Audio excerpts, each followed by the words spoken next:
भगवते वासुदेवाय। ओम नमो भगवते वासुदेवाय। नारायणं नमस्कृत्य नरं चैव नरोत्तमं देवीं सरस्वतीं व्यासं ततो जयमुदीरये। नष्टप्रायेषु अभद्रेषु नित्यं भागवत सेवया भगवतीरुत्तमश्लोके भक्तिर्भवति नैष्टिकी। कृष्णाय वासुदेवाय देवकीनन्दनाय च नन्दगोपकुमाराय गोविन्दाय नमो नमः। ॐ अज्ञानतिमिरन्धस्य ज्ञानाञ्जनशलाकया चक्षुरुन्मिलितं येन तस्मै श्रीगुरवे नमः। श्रीचैतन्यमनोभीष्टं स्थापितं येन भूतले स्वयं रूपा कदा मह्यं ददाति स्वपदान्तिकम्। वन्देऽहं श्रीगुरो श्रीयुतापदकमलं श्रीगुरून् वैष्णवांश्च। श्रीरूपं सागरजातं सहगना रघुनाथान्वितं तं सजीवं साद्वैतं सावधूतं परिजनसहितं कृष्णचैतन्यदेवं श्रीराधा कृष्णपदान् सहगना ललिता श्रीविशाखान्वितांश्च। हे कृष्ण करुणा सिन्धु दीनबन्धु जगत्पते गोपेश गोपिका कान्त श्रीराधा कान्त नमोऽस्तुते। तप्त कांचन गौरांगी श्रीराधे वृंदावनेश्वरी वृषभानुसुते देवी प्रणमामि हरिप्रिये। वाञ्छाकल्पतरुभ्यश्च कृपा सिन्धुभ्य एव च पतितानां पावनेभ्यो वैष्णवेभ्यो नमो नमः। नमो ॐ विष्णुपदाय कृष्णप्रेष्ठाय भूतले श्रीमते भक्तिवेदान्त स्वामी इति नामिने। नमस्ते सरस्वते देवे गौरवाणी प्रचारिणे निर्विशेष शून्यवादी पाश्चात्य देशतारिणे। जय श्री कृष्ण चैतन्य प्रभु नित्यानंद श्री अद्वैत गदाधर श्रीवास आदि गौर भक्त वृंद। हरे कृष्ण कृष्ण कृष्ण हरे हरे हरे राम राम राम हरे हरे। हरे कृष्ण प्रभुजीज माताजीज आपल्या सगळ्यांचं स्वागत आहे श्रीमद भागवतम चर्चेमध्ये। आणि सगळ्यात सुरुवातीला आपल्या सर्वांना अक्षय तृतीयेच्या खूप खूप साऱ्या शुभेच्छा। आपण मागच्या वेळेस चर्चा केलेली की कशा प्रकारे आजचा जो दिवस आहे तो पूर्ण वर्षातल्या मुख्य तिथींपैकी किंवा शुभ मुहूर्तांपैकी एक आहे। आणि विशेषतः भक्ती मार्गामध्ये जे पण कोणतं कार्य आपण आज करतो त्याचं अक्षय अक्षय म्हणजे कधीही लोप न पावणारं असं फळ आपल्याला मिळतं। आणि आपण हे पण पाहिलेलं की कशा प्रकारे आज भगवंतांचे जे अवतार आहेत परशुरामजी त्यांचा पण आज आविर्भाव दिवस आहे आणि जगन्नाथपुरीचं जो रथ असतो त्याचं बांधण्याचं काम, रथ बांधण्याचं काम आज सुरू होतं आणि रथयात्रा असते अराउंड जुलैमध्ये. त्याचप्रमाणे बद्रीनाथ, केदारनाथ, गंगोत्री, यमुनोत्री त्यांचं दर्शन आज उघडतं आणि मला वाटतं बहुतेक बली महाराजांना वामन देवांचा जो नाही तो नाहीये बहुतेक. अशा प्रकारे बऱ्याच साऱ्या भगवंतांच्या लीलांच्या संबंधित आजचा दिवस खूप खूप महत्वाचा आहे. तर आजच्या दिवशी आपण श्रीमद भागवतमवर चर्चा करूया.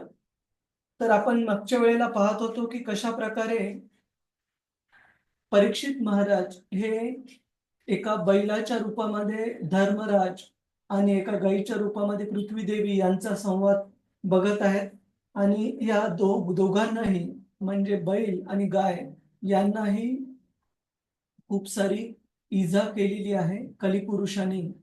आणि या दोघांच्या संवादामध्ये जे धर्म आहे ते पृथ्वी देवीला विचारतात की आपल्या दुःखाचे कारण काय,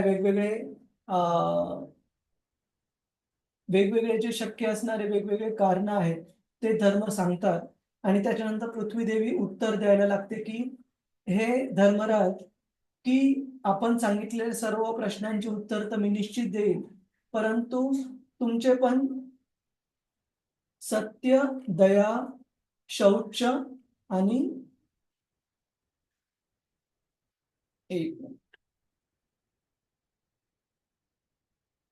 सत्य, शौच, दया आणि शांती हे जे धर्माचे 4 स्तंभ आहेत त्यांचा पण कशा प्रकारे हळूहळू ऱ्हास होत गेलेला आहे.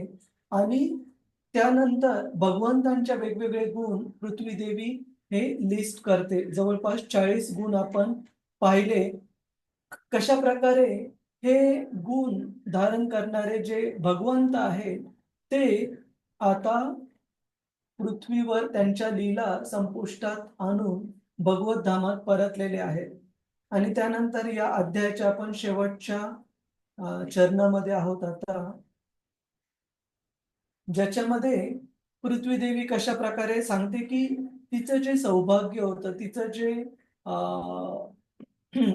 जी भरभराट होती ती सर्व केवळ आणि केवळ भगवंतांच्या पृथ्वीच्या पृष्ठावर उपस्थित असल्यामुळे केवळ आणि केवळ त्या एका कारणाने पृथ्वीवर भरभराट होती, सौभाग्य होतं. आणि ते सौभाग्य आता भगवंतांनी त्यांच्या लीला संपुष्टात आणल्यानंतर या पृथ्वी लोकावर ते सौभाग्य आता ती गमावून बसलेली आहे. तर आपण श्लोक क्रमांक 32 पासून सुरुवात करूया. हरे कृष्ण. कुणाचा काही प्रश्न आहे का प्रभूजीज, माताजीज, आपण सुरुवात करण्याच्या अगोदर मागच्या आपल्या चर्चासत्रावर वगैरे? ठीक आहे, आपण सुरुवात करू श्लोक क्रमांक 32 पासून. रतिरूपा माताजी, माझ्या इथून बॅकग्राऊंड आवाज येत आहे का आपल्याला खूप सारा? नाही प्रभूजी. ठीक नाही. ठीक आहे. कृपया श्लोक म्हणण्याचा प्रयत्न करा. ब्रह्मादयो बहुतिथं यदपांग मोक्ष ब्रह्मादयो बहुविधं यदपांग मोक्ष कामस्तप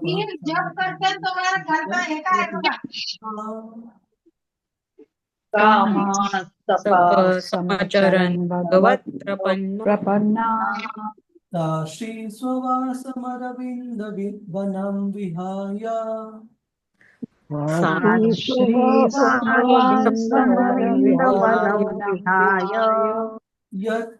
यत्पादसौभगमलं भजते अनुरक्ता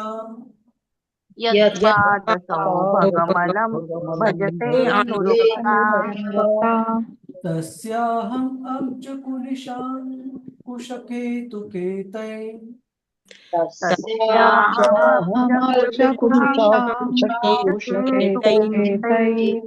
श्रीमत्पदैर्भगवतः समलंकृतांगी श्रीमद्भगवद्गीतामलङ्कृताङ्गि त्रिनत्यरोच उपलभ्य ततो विभूतिम्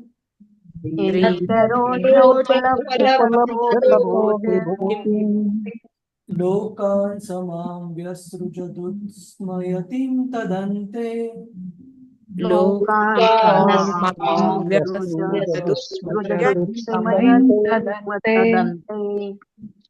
मागच्या वेळेस आपण हा श्लोक वाचला होता माझ्या मते प्रभूजी माताजी.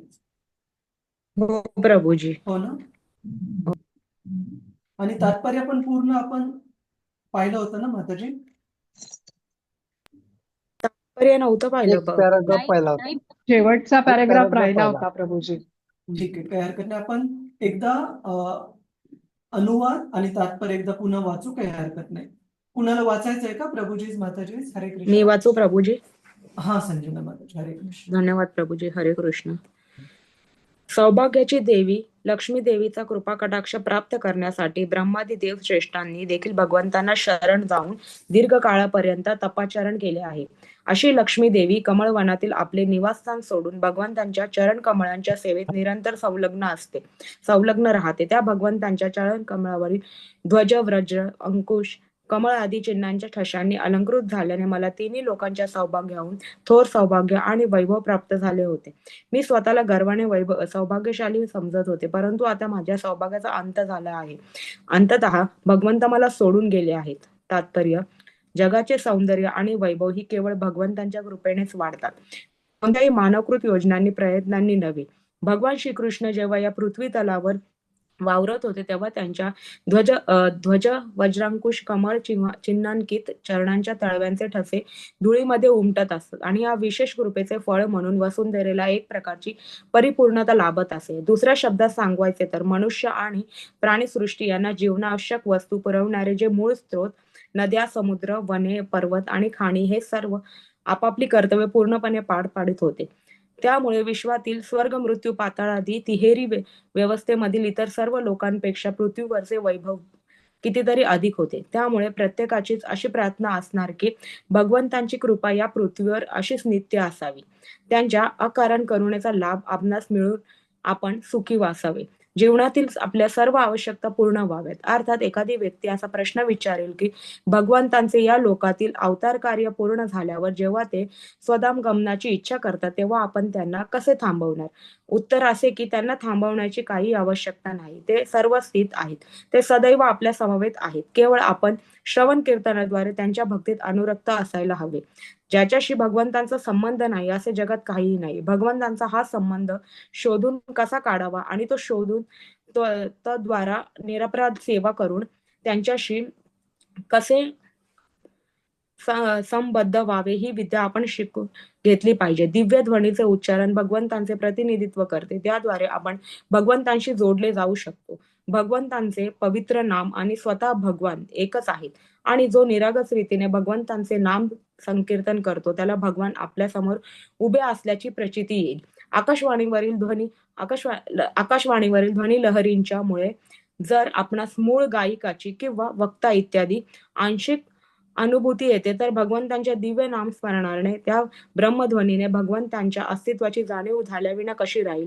या वर्तमान काळात सर्व गोष्टींमध्ये कलीचे प्रदूषण झालेले आहे. त्यासाठी शास्त्रांची आज्ञा आहे आणि श्री चैतन्य महाप्रभूंचा उपदेश आहे की भगवंत नाम संकीर्तनाने आपण कलीच्या प्रदूषणापासून त्वरित मुक्त होऊ शकतो आणि क्रमशः दिव्यत्वाला प्राप्त होऊन भगवत धामात पोहोचू शकतो.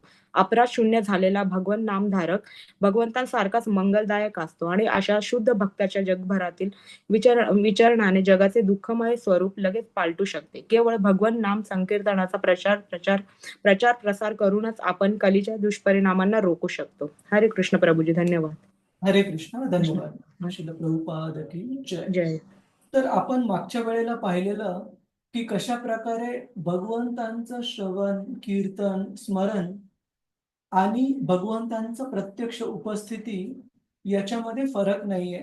आपल्याला लक्षात आहे का प्रभूजी माताजी, आपण प्रतिष्ठानपूर जे की आजच्या काळातलं आहे पैठण, औरंगाबादच्या जवळचं, छत्रपती संभाजीनगरच्या जवळचं, त्या प्रतिष्ठानपूर मधल्या एका ब्राह्मणाची गोष्ट जी की nectar of devotion Bhaktirasamrita Sindhu या ग्रंथामध्ये श्रील रूप गोस्वामी सांगतात की कशा प्रकारे एक ब्राह्मण होता प्रतिष्ठानपूर या नगरीमध्ये आणि त्यांनी भगवंतांच्या बद्दल एका क्लासमध्ये एका प्रवचनामध्ये ऐकलेलं की कशा प्रकारे जर भगवंतांना तुम्ही प्रेमाने एखादी गोष्ट अर्पण करता आणि ती गोष्ट प्रत्यक्षात अर्पण करण्याची जरी तुमची परिस्थिती नसेल तरी ती गोष्ट तुम्ही स्मरणामध्ये भगवंतांना अर्पण करू शकता.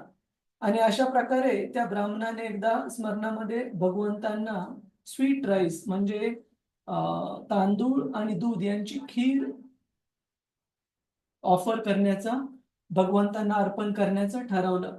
आणि त्याच्या अनुसार स्मरणामध्येच त्यांनी वेगवेगळे जे त्याचे इन्ग्रेडियंट, त्याचे ज्या गोष्टी लागणाऱ्या होत्या मनामध्येच घेतल्या आणि सुंदर अशी खीर भगवंतांसाठी तयार केली. परंतु त्या स्मरणामध्ये मग्न असताना त्या ब्राह्मणाने विचार केला की ही जी खीर आहे ती थंड झाली आहे का नाही पुरेशी, जेणेकरून भगवंतांना ती अर्पण करता यावी. आणि असा विचार करून स्वतःच्या स्मरणामध्ये ध्यानामध्ये मग्न असताना त्या ब्राह्मणाने त्या खिरेमध्ये बोट लावून पाहिलं तर ती खीर तरी पण गरम असल्यामुळे त्या ब्राह्मणाचं बोट पोळालं आणि त्याचं जे ध्यान होतं, स्मरण होतं ते भग्न पावलं. आणि त्यावेळेला वैकुंठ लोकामध्ये भगवंत विष्णू स्वतः जे की लक्ष्मी देवी सोबत आदान प्रदान करत होते, बोलत होते, ते एकदम हसायला लागले आणि लक्ष्मी देवीने त्यांना विचारलं की काय झालं. तर त्यांनी सांगितलं की असा असा माझा एक भक्त पृथ्वी तलावर अशा प्रकारे स्मरणामध्ये ध्यानामध्ये मला हे खिरीचा जो नैवेद्य आहे तो अर्पण करत होता आणि त्यांनी ते खीर पाहण्यासाठी की थंड झाली आहे का नाही हात लावून पाहिला आणि त्याच्या बोटाला पोळा त्याच्यामुळे मी हसत आहे. आणि हा भक्त ह्या जीवनाच्या शेवटी निश्चित भगवत धामाला परत येईल. तर ही गोष्ट सांगितलेली आहे श्रील रूप गोस्वामींद्वारे भक्तिरसामृत सिंधू या ग्रंथामध्ये. तर सांगण्याचा हेतू हा की भगवंतांचं श्रवण, कीर्तन, स्मरण या गोष्टी म्हणजे साक्षात भगवंतांचा प्रत्यक्ष उपस्थितीपेक्षा वेगळ्या नाहीत. आणि खूप सारे उदाहरणं आपल्याला शास्त्रात पाहायला मिळतात. जसे की प्रल्हाद महाराजांचं उदाहरण आपण पाहतो. प्रल्हाद महाराज हे केवळ 5 वर्ष वयाचे बालक होते आणि आपल्या भक्तीची एकनिष्ठता राखण्यासाठी त्यांनी आपले प्राण पण पणाला लावले. आपल्या आसुरिक पित्यासमोर त्यांनी कधी कॉम्प्रोमाइजला आपण मराठीमध्ये काय म्हणतो प्रभुजीज माताजीज, तडजोड. त्यांनी कधी तडजोड केली नाही, भक्तीशी एकनिष्ठ राहिले, स्वतःच्या जीवावर उदार होऊन पण. तर अशा प्रल्हाद महाराजांचं जे वचन आहे की नरसिंहदेव सर्व ठिकाणी आहेत आणि ज्यावेळेस त्यांचे वडील विचारतात हिरण्यकशिपू की या स्तंभामध्ये पण आहेत का, तर प्रल्हाद महाराज म्हणतात हो. तर अशा प्रकारे आपल्या भक्ताचं वचन सत्य करण्यासाठी भगवंत नरसिंहदेव स्वतः त्या स्तंभामधून, महालाच्या स्तंभामधून बाहेर पडले. तर सांगण्याचा हेतू असा की अशा भगवंतांच्या शुद्ध भक्तासाठी भगवंतांचं श्रवण, कीर्तन, स्मरण किंवा बाकीच्या नवविध ज्या भक्ती आहेत, भक्तीचे जे मार्ग आहेत त्यामध्ये आणि भगवंतांच्या प्रत्यक्ष उपस्थितीमध्ये कोणताही फरक नाहीये.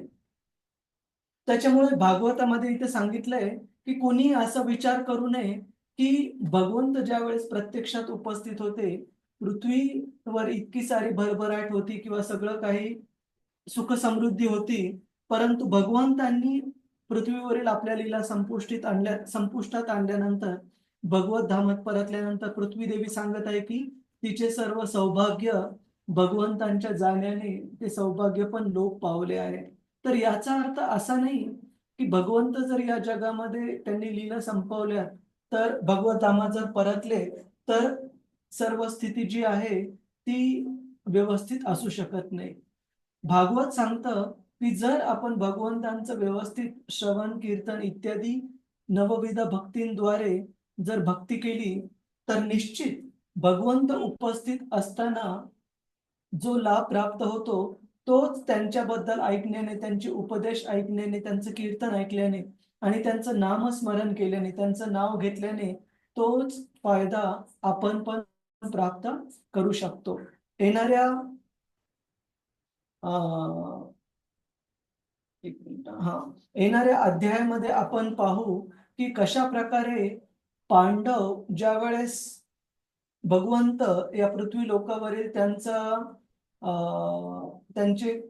त्यांच्या लीला संपुष्टात आणतात, त्यावेळेस पांडव कशा प्रकारे पूर्णपणे निराश होऊन जातात, कारण त्यांना सवयच नसते त्यांच्या पूर्ण जीवनामध्ये भगवंतांच्या शिवाय एक दिवस किंवा एक क्षणही त्यांच्या विरहामध्ये राहण्याची पांडवांना बिलकुल सवय नसते. परंतु अशा कठीण परिस्थितीमध्ये ज्यावेळेस की उठता बसता भगवंत एक कुटुंबातील एक सदस्य म्हणून त्यांच्यासोबत राहत होते, असे भगवंत द्वारकेला गेल्यानंतर आणि द्वारकेवरून भगवत धामासाठी त्यांनी परत गेल्यानंतर पांडवांनी भगवंतांचा जो उपदेश आहे भगवद्गीता त्याचा आश्रय घेतला आणि त्या आश्रयाद्वारे त्यांचं जे चित्त होतं, त्यांची जी बुद्धी होती ती पूर्णपणे क्लिअर किंवा स्वच्छ झाली की काय करायला पाहिजे काय नाही करायला पाहिजे याचं पूर्ण ज्ञान त्यांना प्राप्त झालं आणि त्यांनी राज्य वगैरे सर्व परीक्षित महाराजांना सोपवून भगवत धामात जाण्यासाठी त्यांच्यावर लक्ष केंद्रित करण्याचं ठरवलं. म्हणजे सांगण्याची गोष्ट अशी आपल्याला बोध आहे या गोष्टीतून की आपल्या जीवनामध्ये कितीही कठीण परिस्थिती येऊ द्या, जर आपण भगवंतांचं नियमितरित्या नामस्मरण करत असलो, भगवंतांचं नाव घेत असो, जप करत असो, भगवंतांचे उपदेश ऐकत असो, तर त्या भक्तीच्या नवविध क्रियांनी पण भगवंतांची उपस्थिती आपल्याला तेवढीच प्रत्यक्षरित्या वैयक्तिकरित्या जाणवेल, जेवढी आपल्याला भगवंत आपल्या समोर प्रत्यक्षात उभी असताना जाणवेल. म्हणजे त्यांचे उपदेश, त्यांचं नाव, त्यांच्याबद्दल ऐकणं हे तेवढंच शुद्धीकरण करणारं आहे जेवढी भगवंतांची उपस्थिती ही लाभदायक आहे. आणि भागवत सांगतं की अशा प्रकारचा भक्त जो की भगवंतांच्या स्मरणामध्ये, भगवंतांच्या नामस्मरणामध्ये, भगवंतांबद्दल प्रचार प्रसार करण्यामध्ये जो पूर्णपणे त्याने स्वतःला समर्पित केला आहे, अशा शुद्ध भक्ताच्या फिरण्याने, विचरणाने पूर्ण जग आणि जगातले जे होली प्लेसेस, होली म्हणजे जे पवित्र तीर्थस्थळ आहेत, ते पण पूर्ण पवित्र होऊन जातात अशा भक्तांच्या त्या ठिकाणी जाण्याने. तर ही आहे भगवंतांच्या श्रवण कीर्तन इत्यादी भक्ती क्रियांचं फळ आणि ही आहे भगवंतांच्या शुद्ध भक्तांच्या संघाचं फळ काय प्राप्त होऊ शकतं ते. कुणाला काही प्रश्न आहे का प्रभूजी माताजी? हरे कृष्ण. ठीक आहे, आपण पुढे जाऊ. श्लोक क्रमांक 34.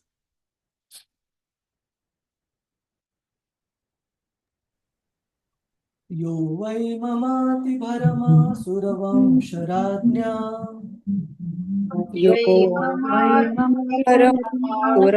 वंशराज्ञा अक्षौहिणी शतमपानुदात्मतन्त्रः अक्षौहिणी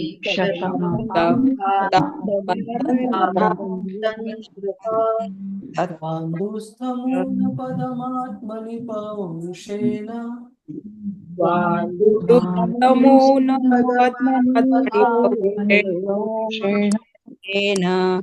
सम्पादयन् यदुषुरम्यमभिभ्रदङ्गम् संपादयन्यदुषु रम्यं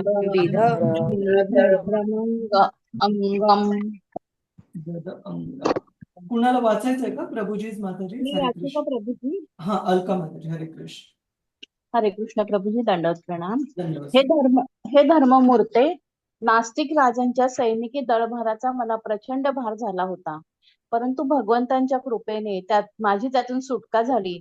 त्याचप्रमाणे उभे राहण्याची शक्ती क्षीण झाल्यामुळे तुम्ही कष्टमय स्थितीत होतात आणि त्यातून तुमची सुटका करण्यासाठी भगवान आपल्या अंतरंगा शक्तीने यदुकुळात अवतीर्ण झाले. तात्पर्य श्रील प्रभुपादजी द्वारा. श्रील प्रभुपादजी की जय. असुरांना दुसऱ्यांच्या सुखाचा बळी घेऊन का होईना इंद्रिय तृप्तीच्या जीवनाचा उपभोग घ्यावयाचा असतो. आपली महत्वाकांक्षा तृप्त करण्यासाठी हे असुर, विशेषतः नास्तिक राजे अथवा शासनातील प्रमुख अधिकारी आपल्या जवळच्या सर्व प्रकारच्या अतिविध्वंसक शस्त्रास्त्रांचा प्रचंड मोठा साठा करतात आणि शांतीपूर्ण समाजात युद्धे घडवून आणतात. आपल्या सत्ता, वैभव अशा वैयक्तिक मोठेपणाखेरीज त्यांना कोणत्याही प्रकारची अन्य महत्वाकांक्षा नसते. अशा असुरांच्या अनावश्यक सैन्यबळामुळे पृथ्वी मातेला अधिकाधिक ओझे वाटू लागते. अशी आसुरी संख्या वाढली तर धर्मतत्वांचे पालन करणारी दुःखी होतात. विशेषतः भक्तांना आणि देवतांना मनस्वी कष्ट होतात. या स्थितीत या नको असलेल्या असुरांचा विनाश करण्यासाठी आणि धर्म मार्गाची प्रतिष्ठापना करण्यासाठी भगवान अवतार घेतात.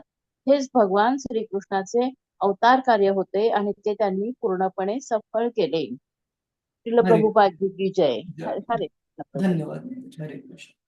तर इथे आपण बघतो की आजच्या काळामध्ये ज्या गोष्टी होत आहेत त्या आपल्याला 5000 वर्षांपूर्वी लिहिले गेलेल्या श्रीमद भागवतम मध्ये पाहायला मिळत आहे की कशा प्रकारे जे भौतिकवादी लोक आहेत, विशेषतः जे भौतिकवादी शासनकर्ते आहेत, अशा भौतिकवादी शासनकर्त्यांसाठी आपल्या महत्वाकांक्षा, आपले प्रदेश, आपले राज्य यांचा विस्तार करण्यासाठी नाहक सामान्य लोकांचा बळी देण्यासाठी आणि विध्वंसक शस्त्रास्त्रांचा उपयोग करण्यासाठी पण अशा प्रकारचे जे भौतिकवादी नास्तिक शासनकर्ते आहेत ते मागे पुढे पाहत नाहीत. आणि आजच्या जगात आपल्याला विशेषतः पाहायला मिळतं की तुम्ही कोणताही युद्ध घ्या, आत्ताचं घ्या किंवा मागच्या जवळपास 30-40 वर्षातला कोणतंही युद्ध घ्या, जास्तीत जास्त युद्धांचे कारण आहेत स्वतःच्या राज्याचा, प्रदेशाचा विस्तार करण्यासाठी. आजचा पण आपण जे आपल्या आणि आपल्या बाजूच्या राष्ट्राचं जे भांडण पाहतो ते आहे एका विशेष ठिकाणच्या जमिनीबद्दल, प्रदेशाबद्दल, की आपण म्हणतो तो प्रदेश आपला असायला पाहिजे, ते म्हणतात तो प्रदेश त्यांचा असायला पाहिजे. पण या सगळ्याचा परिणाम काय होतोय माहितीये प्रभूजीज, माताजीज? आपल्याला आश्चर्य वाटेल, काही जणांना माहिती असेल किंवा काही जणांना माहिती नसेल कदाचित, की आपलं जे जीडीपी, ग्रॉस डोमेस्टिक जे प्रोडक्ट, म्हणजे आपण जे देश म्हणून जी गोष्ट कमवतो त्याचा 60, 65, 70% हिस्सा, खूप मोठा हिस्सा हा आपला डिफेन्स सेक्टरमध्येच, डिफेन्स म्हणजे आपल्याला सुरक्षित ठेवण्यामध्येच खर्च होऊन जातो. आणि त्याच प्रकारे आपल्या शेजारच्या राष्ट्राचं पण आहे आणि बाकीच्या सर्व देशांचं पण आहे. म्हणजे जस्ट 2 मिनिटासाठी थिअरॉटिकली, म्हणजे जस्ट समजण्यासाठी असं गृहीत धरा की जर हे भांडण जर नाही राहिलं जमिनीचं, की हा प्रदेश माझा आहे का हा प्रदेश तुमचा आहे, हे भांडण जर सालोख्याने मिटलं आणि आपलं जे खर्च होतंय 60, 65, 70% आपल्याला सुरक्षित ठेवण्यामध्ये, तो जर आपला खर्च वाचला तर किती मोठ्या प्रमाणामध्ये केवळ आपलीच नाही तर अशा प्रकारे प्रत्येक राष्ट्राची आणि पूर्ण जगाची किती भरभराट होईल. जर एवढं सामंजस्याने आपण ओळखू शकलो की ही जागा नाही तर माझी आहे ना तर तुमची आहे, आपल्या जे नित्य शाश्वत वडील आहेत भगवंत त्यांची आहे, आणि आज आपल्याला एका विशिष्ट देशामध्ये, एका विशिष्ट समाजामध्ये, एका विशिष्ट वर्णाश्रमामध्ये जन्म प्राप्त झालाय, परंतु ह्या जन्म पूर्ण झाल्यानंतर पुढचा जन्म ह्याच सेटअप मध्ये मिळेल असं नाहीये. कदाचित कुणाला आपल्या शेजारच्या राष्ट्रामध्ये पण जन्म मिळू शकतो. मग आज आपण ज्यांना आपले शत्रू म्हणतोय, उद्या त्यांच्यामध्ये जन्म घेऊन आपण दुसऱ्या राष्ट्राला शत्रू समजू लागू. म्हणजे सांगण्याची गोष्ट अशी की भगवंतांच्या मायाशक्तीच्या प्रभावामुळे कशा प्रकारे व्यक्ती नाही त्या गोष्टींमध्ये, भांडणामध्ये इतके गुंतून जातात की जीवनाचा जो अंतिम ध्येय आहे, जो पूर्ण परिपूर्णतेचा जो मार्ग आहे तो विसरून अशा गोष्टींमध्ये आपण आपली जी शक्ती आहे ती गुंतवावी लागते, जी की आपल्याला आपल्या परिपूर्णतेकडे जाण्यामध्ये मदत करणार नाहीये.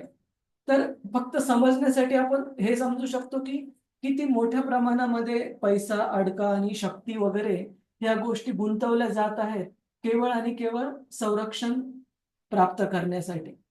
आणि इनफॅक्ट असं म्हटलं जातं की युनायटेड स्टेट्स अमेरिकेमध्ये खूप मोठी लॉबी म्हणजे खूप मोठे शस्त्रास्त्र विकणाऱ्या कंपन्यांचा एक ग्रुप म्हणजे एक त्यांचं सोबत आहेत सगळे, ज्यांना की युद्ध खूप प्रिय आहे, की ते युद्ध चालल्याशिवाय त्यांचं पोट भरणार नाही, शस्त्रास्त्र विकले जाणार नाहीत. त्याच्यामुळे कुठे ना कुठे जे युद्ध आहे ते थांबू द्यायचे नसतात अशा प्रकारच्या शासनकर्त्यांना. तर इथे शास्त्रामध्ये सांगितलंय, की अशा प्रकारचे शासनकर्ते इतक्या मोठ्या प्रमाणामध्ये मोठे मोठे शस्त्र, दारुगोळा एकत्र आणून साठवून ठेवतील, की ज्याने की पूर्ण जगाचा विध्वंस कितीतरी पटीने होऊ शकतो. सध्या आण्विक अस्त्र आपल्या जगामध्ये इतके बनवलेले आहेत, तयार आहेत, की एकदा नाही, दहादा नाही, कितीतरी अनेक वेळा पूर्ण जगाचा विध्वंस होऊ शकतो. इतके सारे आण्विक अस्त्र आत्ता या पृथ्वीवर उपलब्ध आहेत. तर सांगण्याचा अर्थ असा, की अशा प्रकारच्या नास्तिक शासनकर्त्यांमुळे पूर्ण जगामध्ये एनार्कीला आपण मराठीमध्ये काय म्हणतो? प्रभूजीच माताजीच एनार्की म्हणजे एनार्की म्हणजे सगळीकडे गडबड गोंधळ किंवा विध्वंसाचं वातावरण हे तयार होतं अशा प्रकारच्या नास्तिक शासनकर्त्यांमुळे. कुणाचा काही प्रश्न आहे का प्रभूजीच माताजीच? हरे कृष्ण. हरे कृष्ण प्रभूजी. हा संजना माताजी. प्रभूजी, माझा प्रश्न असा होता की आपण बघतो की जेव्हा द्वापर युग संपलं आणि तेव्हा पृथ्वी मातेला भगवंत जे आहे धरती सोडून गेल्याबद्दल त्यांना खूप भरून असं आलं आणि ते धर्माबरोबर चर्चा करताय आपण बघतो. तर त्यावेळी प्रभूजी जेव्हा कलियुगाची फक्त सुरुवातच झाली होती, तर पृथ्वी मातेला जे आहे एवढं सहन करायचं दुःख होतं. तर आता तर किती सारं पाप वाढलेलं आहे. तर आता पृथ्वी माता म्हणजे भगवंतांकडून सहन करायची शक्ती घेत आहे, की अजूनही त्यांची भगवंतांना प्रार्थना आहे की तुम्ही सगळं येऊन हे थांबवावं करून, कारण की हे कलियुग आहे आणि इथे तर पतित जीवच आहेत. तर असं सर, एक गोष्ट माताजी की आताच जे अधपतन आहे आपल्याला खूप जास्त वाटत आहे आणि खरंच खूप जास्त आहे. पण जसं आपण मागच्या काही सेशन्सच्या पूर्वी चर्चा केलेली, की हे अधपतन केवळ 4,32,000 वर्षांपैकी केवळ जवळपास 5,300 वर्ष झालेली आहेत. 4,26,000 वर्ष अजून बाकी आहे. तर हे अधपतन कितीतरी जास्त खालच्या स्तरावर अजून होणे बाकी आहे आणि आपल्यासाठी नवीन गोष्ट आहे. परंतु जसं आपण चर्चा केली होती, की सत्ययुग, त्रेतायुग, द्वापारयुग आणि कलियुग हे सर्व सायक्लिकल फॅशन म्हणजे क्रमाक्रमाने येत राहतात एकामागून एक. तर निश्चितच पृथ्वीसाठी पण हे वेदनादायक आहे आणि कितीतरी अजून वेदनादायक होणार आहे, जोपर्यंत ह्या कलियुगाच्या शेवटी भगवंतांचा जो कल्की अवतार आहे, तो उपस्थित होईल आणि कल्कींची उपस्थिती आहे, ती काही प्रचार प्रसार असं सांगणार नाहीत ते. ते डायरेक्ट जे असुर आहेत त्यांना त्यांच्या कल्कीचं जे वेपन आहे, जे अस्त्र आहे, त्यांनीच ते ठार करतील. तर सांगण्याची गोष्ट अशी की अधःपतन निश्चित आहे आणि पृथ्वी देवीला पण त्रास होत आहे. पण जे 100% ठरलेले अधःपतन त्याच्यामध्ये आपण कुठे आता 1% पण पूर्ण झालेलं नाही आपलं अजून. आणि शास्त्रांमध्ये विशेषतः भागवताच्या 12व्या स्कंदामध्ये सांगितलं आहे, की ज्या प्रकारे अधःपतन वाढत जाईल कलियुगाच्या शेवटी, त्यावेळेस जे सज्जन लोक आहेत, अक्षरशः त्यांना घरं-दारं सोडून, गाव, शहरं सोडून जंगलामध्ये जाऊन कुठेतरी असं जिथं कोणीही व्यक्तीने अशा ठिकाणी जाऊन लपवून राहावं लागेल, इतका सारा आसुरिक लोकांचा सुळसुळाट होईल, ज्या प्रकारे कलियुग पुढे जाईल. ठीक आहे संजना माताजी. हरे कृष्ण. हो प्रभूजी, धन्यवाद प्रभूजी. हरे कृष्ण. हरे कृष्ण. आपण पुढे जाऊ श्लोक क्रमांक 35. कृपया. पण प्रभूजी किती भयावह आहे हे नुसतं ऐकून धडकी भरते. हो, प्रत्यक्ष सहन कसं करू आपण? खरी गोष्ट मग त्याच्यामुळेच भागवत आपल्याला पुन्हा पुन्हा ही गोष्ट जाणीव करून देत आहे की बाबांनो, लवकरात लवकर स्वतःच भक्ती मार्गाने परिपूर्णता प्राप्त करा आणि इथून चालते व्हा.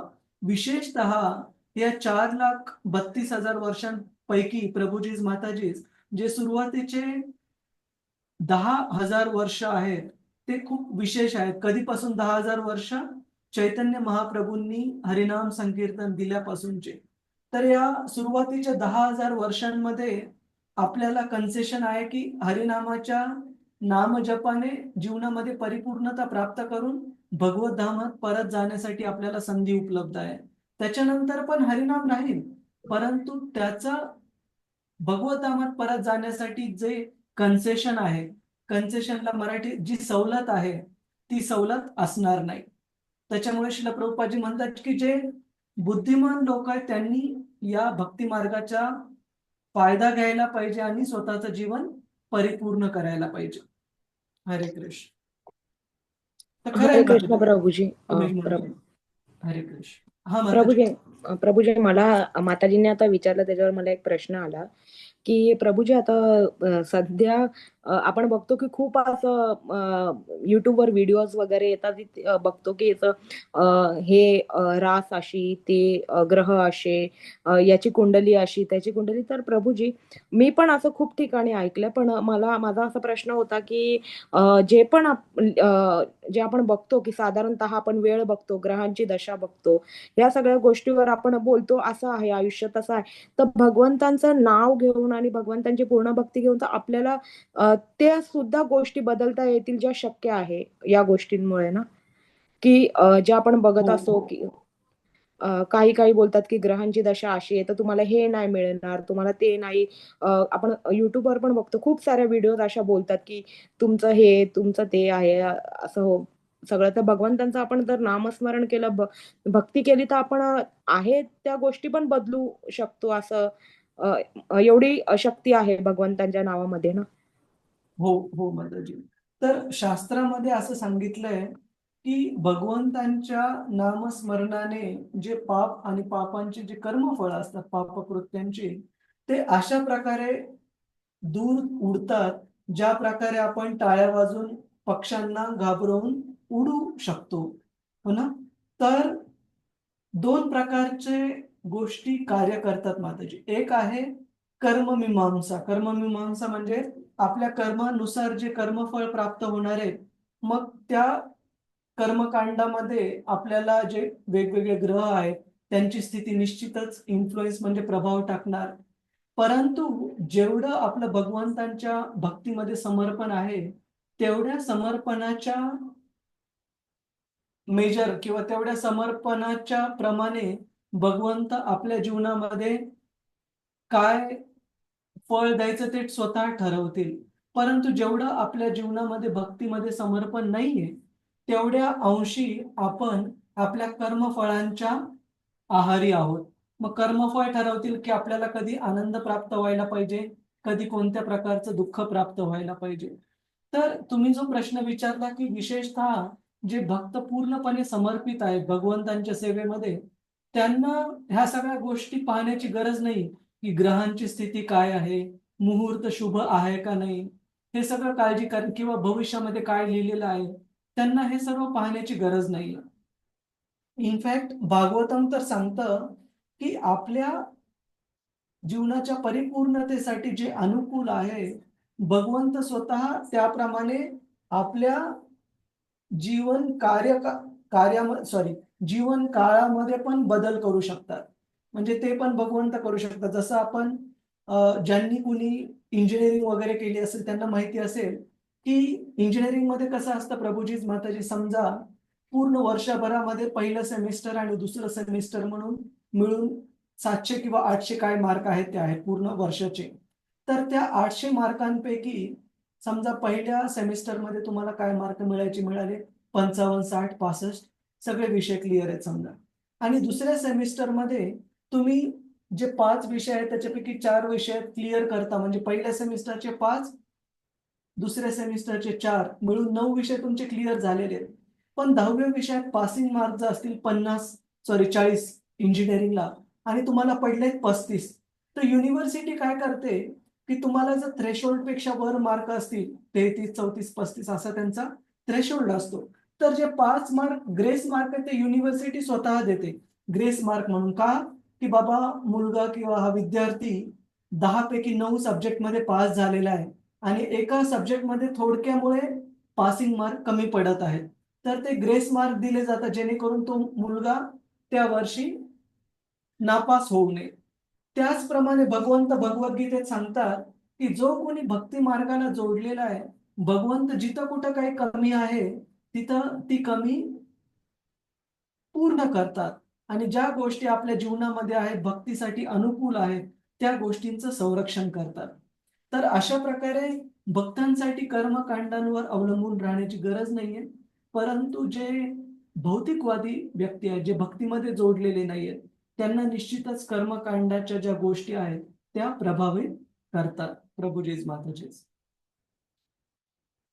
आणि खूप सारे हरे कृष्ण. उदाहरण आहेत याचे सांगण्याचे, की जसं की अ, आम्ही अगोदर ज्यावेळेस सिंगापूरला राहायचो तर तिथे गेल्यानंतर जे दुसरं किरायाचं घेतलेलं जे अपार्टमेंट होतं, ते त्याचं जे दरवाजा होता तो दक्षिण बाजूला होता. तर सामान्यतः आपण कर्मकांडामध्ये पाहतो की दक्षिणमुखी घेऊ नये वगैरे. परंतु शास्त्रामध्ये हे पण सांगितलंय की जर तुम्ही भगवंतांचे अर्चविग्रह घरामध्ये स्थापन केले आणि त्या अर्चविग्रहांचं व्यवस्थित प्रकारे जर सेवा अर्पण केली भक्ती मार्गामध्ये, तर दक्षिणमुखी असो काही असो वास्तुदोष पण बरोबर होऊन जातील, त्याची जास्त काळजी करण्याची गरज नाहीये. तर कोणताही मनामध्ये आडावेडा न आणता आम्ही व्यवस्थित राहिलो त्या ठिकाणी 2 वर्षांनी कधीच काही गडबड झाली नाही किंवा कोणताच त्रास झाला नाही. तर सांगण्याची गोष्ट अशी की जेवढे आपण भगवंतांवर श्रद्धा ठेवू, भगवंतांच्या भक्तीमध्ये जेवढं आपण समर्पित राहू, तेवढं आपल्याला कर्मकांडांची काळजी करण्याचं कारण नाहीये. काही प्रश्न आहे का प्रभूजीज माताजीज कुणाचा? हरे कृष्ण.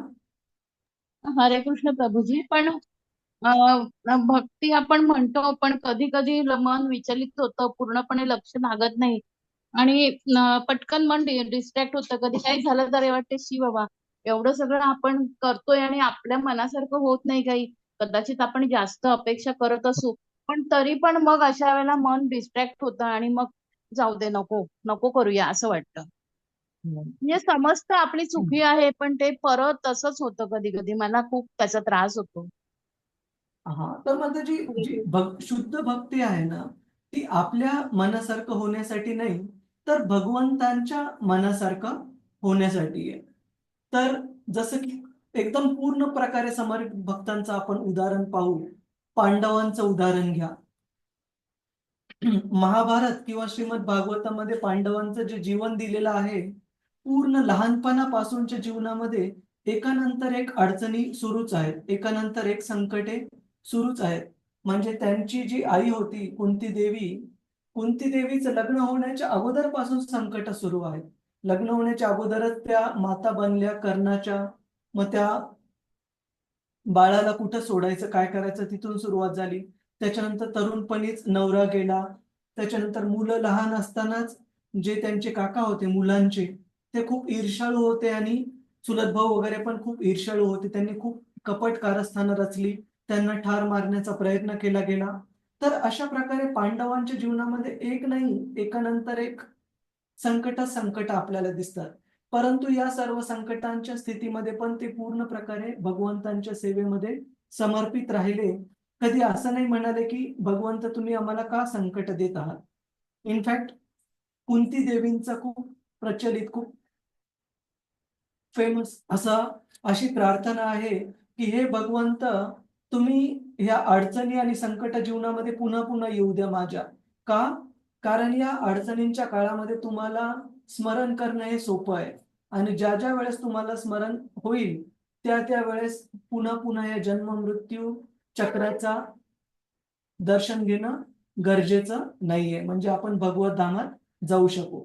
तर सांगण्याचा अर्थ असा की शुद्ध भक्तीचा हेतू आहे भगवंतांना प्रसन्नता देणं, ना की आपल्या मनासारखं प्रसन्न करून घेणं. क्लिअर आहे का माताजी? हरे कृष्ण. हो प्रभूजी, हो. ते न समजतं, पण मग कधी कधी मन उद्विग्न होऊन जातं असं. खरी गोष्ट. तर याच्यामुळे आपण काय करायला पाहिजे की काही हरकत नाही, आपण शुद्ध अवस्थेमध्ये नाहीये भक्तीच्या, मी पण नाहीये, काही हरकत नाही. परंतु आपलं सगळ्यात अगोदर आधी ऍटलिस्ट कमीत कमी ठरवायला पाहिजे की आता मी जरी 35-40% असलो, मला जरूर 95, 98, 99% प्रयत्न करायचे. आणि ते प्रयत्न करण्यासाठी ज्या ज्या गोष्टी आवश्यक आहेत, उदाहरणार्थ भगवंतांच्या तशाच प्रकारे ज्यांची प्रेरणा आहे, ज्यांना भगवत भक्तीमध्ये प्रगती करायची आहे, अशा भक्तांच्या संघामध्ये राहणे, अशा भक्तांच्या सोबत भक्ती मार्गाचं पालन करणे. तर ह्या सगळ्या गोष्टी जर भगवंतांनी आपली प्रामाणिकता पाहिली, निश्चितच ते आपल्याला पण आपल्या भक्तीमध्ये प्रगती आणि गंभीरता प्रदान करतील. तर काही हरकत नाही, म्हणजे आपण चढावर आहेत, अजून ध्येय आपल्यापासून दूर आहे. परंतु जोपर्यंत आपण योग्य मार्गावर मार्गक्रमण करत आहोत, तोपर्यंत निराश होण्याचं कारण नाहीये. प्रभुजीज माताजी, हरे कृष्ण. आणि श्रील प्रभुपादांना ज्यावेळेस विचारलं गेलं, बऱ्याचदा हा प्रश्न विचारला जायचा की भगवंतांना पूर्णपणे समर्पित होण्यासाठी किती काळ आवश्यक आहे. प्रभुपाद म्हणाले की खूप जास्त काळ अवेलेबल नाहीये, एका क्षणात पण होऊ शकता, ज्यावेळेस आपण आपलं सर्वस्व हे भगवंतांकडून प्राप्त झालंय आणि त्यामुळे त्याचा उपयोग भगवंतांच्या सेवेमध्ये करणं आवश्यक आहे, ही गोष्ट जाणतो, आपल्या जीवनामध्ये आचरणात आणतो, त्याच वेळेला आपलं समर्पण हे सुरू होतं. त्याच्यामुळे भगवंतांना पूर्णपणे समर्पित होणं खूप अवघड गोष्ट नाहीये, परंतु इच्छाशक्तीचं गरज आहे. ठीक आहे माताजी, हरे कृष्ण. हो प्रभूजी, हरे कृष्ण, दंडवत. तर हरे कृष्ण. तर माताजींनी आता जे प्रश्न विचारले त्याच्यातच अजून एक दुसरा प्रश्न बऱ्याचदा भक्तांच्या मनात येतो की जे ज्योतिषाकडे जाणं, ज्योतिषशास्त्र बघणं किंवा पत्रिका बघणं किंवा पंचांग बघणं, तर ह्या गोष्टी किती लाभदायक आहेत. तर याचं पण उत्तर हेच आहे, जर आपण भक्ती मार्गाचं व्यवस्थित पालन केलं, प्रभूजीज माताजीज, तुम्हाला बाकीच्या गोष्टी बघण्याची गरज नाही. जसं बरेचसे लोक खूप साऱ्या गोष्टी पाळतात, घरातून निघाले, मांजर आडवी गेली, ते 5 पावलं एकतर पाठीमागे येणार किंवा काही जण घरी परत जाणार, काही जण ज्या कार्यासाठी जात होते ते कार्य सोडून दुसऱ्या दिवशी जायचं ठरवणार.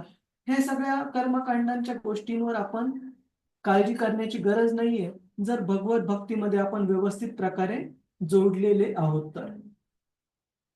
क्लिअर आहे प्रभूजी माताजी? कुणाचा अजून प्रश्न आहे का?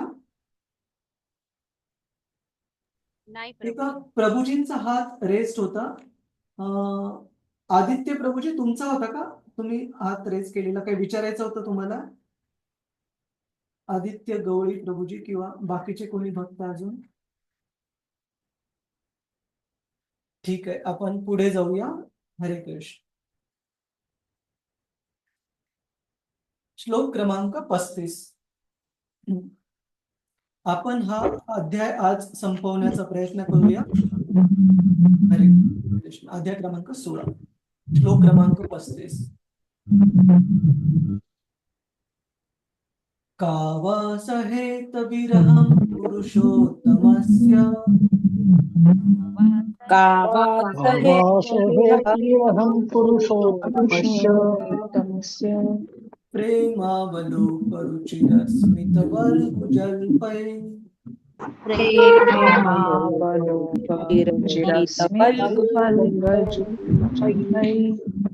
धैर्यं समानमहरं मधुमानिनाम्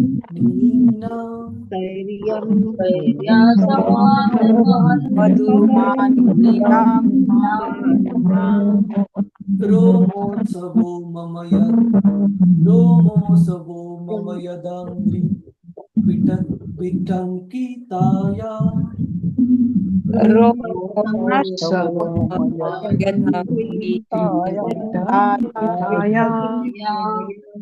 हा जो श्लोक आहे प्रभूजीज माताजीज खूप महत्वाचा आहे की याच्यामध्ये पृथ्वी देवी ही तिची व्यथा मांडत आहे की कशा प्रकारे अशा प्रकारच्या भगवंतांचा, जे इतक्या साऱ्या वर दिलेल्या गुणांनी संपन्न आहेत, अशा भगवंतांचा जो विरह आहे तो सहन करणे कुणाला शक्य आहे. तर कुणाला वाचायचं आहे का? प्रभूजीज माताजीज, हरे कृष्ण. निवास प्रभुजी, भगवंतांच्या विरहाची वेदना सहन करणे कोणाला कसे शक्य होईल?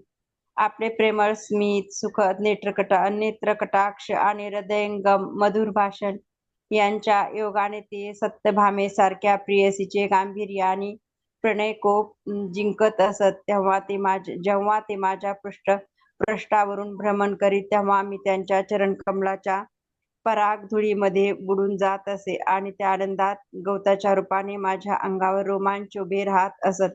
तात्पर्य: भगवान जेव्हा घरापासून दूर असत तेव्हा त्यांच्या सहस्रावधी भार्यावर विरहांचा प्रसंग येई. तथापि भगवंताचा पृथ्वीसोबतचा संबंध पाहता असे दिसते की भगवंत पृथ्वीवरून नेहमीच भ्रमण करीत असत. त्यामुळे पृथ्वीला त्यांचा विरह होण्याचा प्रश्नच नव्हता. भगवान जेव्हा आपल्या दिव्यधाम जाण्यासाठी पृथ्वी सोडून गेले तेव्हा तिच्यावर असा प्रसंग प्रथमच आला आणि स्वाभाविकपणेच त्यामुळे तिचे विरह दुःख अधिक तीव्र झाले. हरे कृष्णा प्रभुजी. हरे कृष्णा. धन्यवाद माता. श्रील प्रभुपाद की जय. तर इथे या श्लोकामध्ये सांगितलंय की पृथ्वी देवीचं जे सौभाग्य होतं ते एवढं महान होतं की भगवंत कधी एका ठिकाणी असायचे, दुसऱ्या ठिकाणी प्रत्यक्ष रूपामध्ये, दिसण्याच्या रूपामध्ये कधी नसायचे.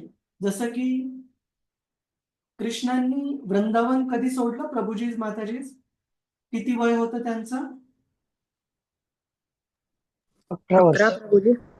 किती? 11. 11 वर्ष. 10 वर्ष 8 महिने, जवळपास 11 वर्ष वय होतं त्यांचं. आणि ज्या वेळेस ते मथुरेला गेले त्यावेळेस प्रत्यक्षरित्या यशोदामाई, नंद महाराज, गोपीस यांच्या नजरेआड गेले, त्यांच्या डोळ्यासमोर ते उपस्थित नव्हते. त्याचप्रमाणे ज्या वेळेस मथुरेहून नंतर द्वारका नगरीला गेले तर, आणि द्वारका नगरीहून नंतर कोणत्या विशेष कार्यासाठी किंवा पांडवांच्या सोबत त्यांना मदत करण्यासाठी, संरक्षण करण्यासाठी ज्यावेळेस भगवंत द्वारकेवरून नंतर हस्तिनापूरला गेले त्यावेळेस द्वारकेतील ज्या 16,108 राण्या होत्या त्या सर्व आपल्या पतींच्या विरहामध्ये होत्या, भगवंतांच्या विरहामध्ये होत्या. आणि ज्यावेळेस नंतर भगवंत हस्तिनापूरवरून द्वारकेला गेले, पांडव, कुंती देवी आणि पांडवांचं सर्व कुटुंब हे सर्व भगवंतांपासून विरहामध्ये होतं. परंतु ह्या सगळ्या काळामध्ये एक व्यक्ती अशी होती, ती म्हणजे पृथ्वी, जी प्रत्यक्षात भगवंतांचा संग दिवस आणि रात्र प्राप्त करत होती. तर अशी पृथ्वी जिने की भगवंतांना त्यांच्या सुरुवातीच्या लीलेपासून ते त्यांच्या भगवत धामात परतण्यापर्यंत प्रत्यक्षाने भगवंतांचा संग अनुभवला आहे, अशा पृथ्वी देवीसाठी ज्यावेळेस भगवंत या पृथ्वीच्या पृष्ठावर आपले जे कार्य आहेत, आपल्या ज्या लीला आहेत ते संपुष्टात आणून भगवत धामात परततात, तो विरह सहन करणं पृथ्वी देवीसाठी खूप खूप त्याच्यामुळे अवघड झालं होतं. कारण प्रत्यक्षाने भगवंतांच्या संग प्राप्त करण्याचं सौभाग्य पृथ्वी देवीला आतापर्यंत लाभलं होतं. कुणाला काही प्रश्न आहे का प्रभूजी माताजी या गोष्टीवर आता ऐकलेल्या? हरे ठीक आहे. तर या अध्यायातला 16 अध्यायातला शेवटचा श्लोक पाहू, श्लोक क्रमांक 36. तयोरेवं कथयतो तयोरेवं कथयतो तयोरेवं कथयतो पृथिवी कर्मयोस्तदा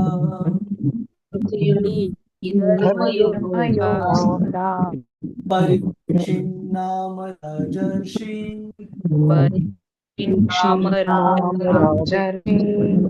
प्राचीं सरस्वतीं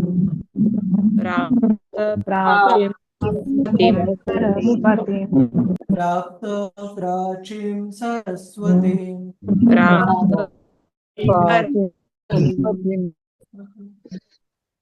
जेव्हा पृथ्वी आणि धर्म हे अशा संवादात गुंतलेले होते तेव्हा राजर्षी परीक्षित पूर्व वाहिनी सरस्वती नदीच्या काठावर येऊन पोहोचले. तर जसं आपण अगोदर चर्चा केलेली की हा जो प्रसंग होता धर्मराज आणि पृथ्वी देवी यांच्यातल्या संवादाचा, आणि तो प्रसंग केवळ परीक्षित महाराज आपल्या दिव्य दृष्टीने पाहू शकत होते. सामान्य व्यक्तींना तो प्रसंग त्यांच्या दृष्टीपातामध्ये नव्हता. तर आपण पुढच्या अध्यायामध्ये हे पाहू की कशा प्रकारे ज्या वेळेस पृथ्वी देवीला आणि धर्मराजाला अशा प्रकारे त्रस्त अवस्थेमध्ये परीक्षित महाराज पाहतात, कशा प्रकारे ते लगेच तयार होतात कलिपुरुषाला शासन करण्यासाठी, दंड देण्यासाठी. आणि हे शासन करण्याच्या अगोदर ते धर्मराज आणि पृथ्वी देवी यांना एकदा विचारतात की तुमच्या दुःखासाठी कोण जिम्मेदार आहे, आणि कशा प्रकारे धर्म आणि पृथ्वी देवी उत्तर देतात, ज्याच्यामधून आपल्याला आपल्या जीवनामध्ये शिकण्यासारखं खूप सारं आहे की आपल्या जीवनामध्ये पण जे अडचणी, जे दुःख येतात त्यांना आपण कशा प्रकारे पाहायला पाहिजे. आणि विशेषतः असे जीव, असे लोक बाहेरून पाहायला गेलं तर त्यांच्याद्वारे आपल्याला हे दुःख प्राप्त होत आहे, त्यांच्याकडे बघण्याचा दृष्टिकोन पण आपला काय असला पाहिजे, हे आपण पृथ्वी देवीच्या आणि धर्मराजाच्या उदाहरणावरून पाहू पुढच्या अध्यायामध्ये. हरे कृष्ण. कुणाचा काही प्रश्न आहे का प्रभूजीज, माताजीज? आतापर्यंत जी चर्चा झाली आपली ती क्लिअर आहे सगळ्यांना? कुणाचा काही प्रश्न आहे त्याच्यावर? नाही समजलं प्रभूजी. ठीक आहे, ठीक आहे. खूप खूप धन्यवाद आपल्या सर्वांचा. आणि जसं आपण मागच्या वेळेस चर्चा केलेली की आजचा दिवस खूप महत्वाचा आहे, तर आपल्याला जर वाटलं योग्य, प्रेरणा वाटली तर जरूर भगवंतांच्या सेवेसाठी काही देण्याचा प्रयत्न करा. आणि आजच्या दिवशी दिलेलं केलेले जे कॉन्ट्रीब्युशन आहे, जी सेवा आहे, ती त्याचं जे फळ आहे ते कितीतरी पटीने अधिक प्राप्त होतं आणि अक्षय, अक्षय म्हणजे कधीही लोप न पावणारा असं राहतं. तर जरूर आपण विचारात घ्या. हरे कृष्ण. प्रभूजी, हा हरे माताजी. कृष्ण प्रभूजी, हा, मला पण प्रभूजी. विचारायचं. हा, वन बाय वन. हा माताजी, संजना माताजी बोला. हा, प्रभूजी, हे आपण बघतो की सरस्वती नदीच्या काठी परीक्षित महाराज आले. तर हे परीक्षित महाराजांचं जेव्हा ते पृथ्वी सोडून गेले त्याच्यानंतर भागवतम लिहिलं गेलं का? ते भागवतम जे आहे ऍज सच कथेच्या रूपामध्ये भगवंतांपासून ब्रह्मदेवाला आणि ब्रह्मदेवांपासून नारदाला, नारद मुनींकडून व्यासदेवांना चालत आलेला आहे. परंतु जे पुस्तक रूपामध्ये जे लिहिलं गेलं ते कलियुगाच्या सुरुवातीला लिहिलं गेलं. आणि ह्या आत्ता जे डिस्क्रिप्शन चालू आहे त्याच्यानंतर माताजी. ठीक आहे. सूत हो, गोस्वामी आणि नैमिषारण्यमधले ऋषी मुनी हे जे होते, आपल्याला काही काही श्लोक आपल्याला याच्यात दिसतात की कशा प्रकारे व्यासदेवांनी कलियुगातल्या लोकांचं अधपतन पाहून पुस्तक रूपात लिहिण्याचं ठरवलं. ते श्लोक आपल्याला भागवतामध्ये दिसतात. परंतु ते लिहिल्या गेलं कलियुगाच्या सुरुवातीला. एक्झॅक्टली जर इसवी सन वगैरे पाहायचं तर थोडं पाहावं लागेल मला, परंतु ह्याच काळामध्ये लिहिलं गेलं कलियुगाच्या सुरुवातीला. हो प्रभूजी, कारण की आपण बघतो ना की सरस्वती नदींना गणपती बाप्पांनी जेव्हा श्राप दिला की महाभारत लिहित असताना अ, आवाज केल्यामुळे, तर सरस्वती नदी जी आहे लुप्त झाली एक वेळेनंतर. हो, तर म्हणून मी विचारलं, मला थोडं कन्फ्युजन झालं की हे सगळं नंतर लिहिलं गेलं की आधीपासूनच आहे खरं. हे नंतर लिहिलेले मध्ये. हो प्रभूजी. ठीक आहे. आणि फक्त सरस्वती नदीच नाही तर असं सांगितलंय, हे पण भागवतात 12व्या स्कंदामध्ये कलियुगाचं वर्णन खूप विस्तारामध्ये आहे की आत्ताच्या ज्या पवित्र नद्या आहेत, गंगा, यमुना, कावेरी, नर्मदा, कृष्णा इत्यादी, या पवित्र नद्या पण हळूहळू लुप्त होत जातील, ज्या प्रकारे कलियुगाचं अधपतन पुढे होत जाईल. एवढंच कशाला, आत्ता पहा कितीतरी गावं असे आहेत की जिथं वाहती नदी आपल्याला दिसत नाही, जी की अगोदरच्या काळामध्ये होती. खूप कमी ठिकाणं अशी आहेत जिथं की आपल्याला वाहतं पाणी 12 महिने पाहायला मिळतं. वडील पण सांगतात की त्यांच्या लहानपणी छोटं जे गाव आहे आमचं बीडच्या जवळ, तिथून 12 महिने नदीचं पाणी वाहायचं. म्हणजे आपल्या घरची सर्व कामं, कपडे धुणं वगैरे याच्यासाठी त्या नदीचं पाणी वापरलं जायचं. परंतु आता पावसाळ्यात मुश्किलीने पाणी असतं, पावसाळ्यानंतर 1-2 महिन्यांच्या आत ते पाणी पण आटून जातं. तर अशा प्रकारे कलियुगामध्ये ह्या गोष्टी पण हळूहळू लुप्त होऊन जातील माताजी प्रभूजी. हरे कृष्ण. प्रभूजी. हरे कृष्ण. अलका माताजी, तुमचा काही प्रश्न आहे? प्रभूजी मी आज 3 वेळा प्रयत्न केला. डोनेशनची लिंक मला व्हॉट्सअप ह्याच्यावर आली होती मेसेजमध्ये. हा, पण काय माहिती काय बँकेचं चुकीचं आहे काय, पण मी सगळं करते, पासवर्ड टाकते, पण मला ओटीपीच येत नाही. हरे कृष्ण. काय करू त्याचं मला, कारण मला 2-3 मेसेज पण म्हणजे मेल पण आला त्यांचा की तुमचं फेल झालं. हो, ट्रान्झॅक्शन फेल झालं ते माहितीये मला, पण मग आता काय करू मी? काय कर तर रतिरूपा माताजी, हरे कृष्ण. माताजी जीपे करा, मी तुम्हाला नंबर पण मग देते. माझ्याकडे ना जीपे नाहीये. तुम्हाला अकाउंट ऍड करायला जमेल का मंदिराचा, अलका माताजी? हो, मला IFSC कोड वगैरे दिलं तर कळेल, मला जमेल. हा, तर रतिरूपा माताजी, आपल्याकडे जो स्लाइड डेक होता त्याच्या शेवटच्या स्लाइडवर अकाउंट डिटेल दिलेले मंदिराचे, ते तुम्ही कॉपी करून ग्रुपवर टाका एकदा. चालेल, बरं होईल. मी आता करून टाकेन. हो, ऍक्च्युली हरे कृष्ण प्रभूजी, सगळं ग्रुपवर सकाळी पण टाकलंय आणि ती लिंक आहे ना जी खालची आहे पेमेंटची लिंक आहे ना, तर ती वरची चालू आहे प्रभूजी. हा, म्हणजे लिंक कदाचित चालू आहे, पण माताजींना ओटीपी मिळण्यामध्ये बहुतेक अवघड होत आहे. ओके ओके ओके, ठीक आहे, मग आपण हे पण डिटेल्स पाठवूया. चालेल. हा, जे bank okay account Prabhuji. Details आहेत त्यांना पेई म्हणून ऍड करा एकदा. हरे येस प्रभूजी, येस हरे कृष्ण. सादर हरे प्रणाम. कृष्ण. अजून कुणाचा काही प्रश्न आहे का प्रभूजी, माताजी? ठीक मी आहे. आता पण केलं तर आमच्या बँकेच्या नियमाने मी 2 तासानंतर करू शकते, असं आहे. तो हा, कूलिंग चालेल. पिरियड. ठीक आहे, प्रयत्न करा, आणि वर्स्ट केस मध्ये जर यदा कदाचित आज जमलंच नाही तर उद्या प्रयत्न करा, असं काही नाही. चालेल. हो. ठीक आहे. हरे कृष्ण. हरे कृष्ण प्रभू. कल्पतरुभ्यश्च कृपां सिन्धुभ्य एव च पतितानां पावनेभ्यो वैष्णवेभ्यो नमो नमः. अनंत कोटि वैष्णव वृंद की जय. वैष्णव ठाकुर की जय. श्रील प्रभुपाद की जय. हरे कृष्ण प्रभूजी. हरे कृष्ण प्रभूजी. ते धन्यवाद. जीपेचे डिटेल्स पण दिलेत प्रभूजी. हरे कृष्ण. जीपेचे आणि प्रभूजींचा नंबर पण आहे, रामनिष्ठ प्रभूजींचा. येस. ठीक आहे. हरे कृष्ण. सादर प्रणाम. थँक्यू प्रभूजी. धन्यवाद. हरे कृष्ण. हरे कृष्ण. सादर प्रणाम प्रभूजी. हरे कृष्ण.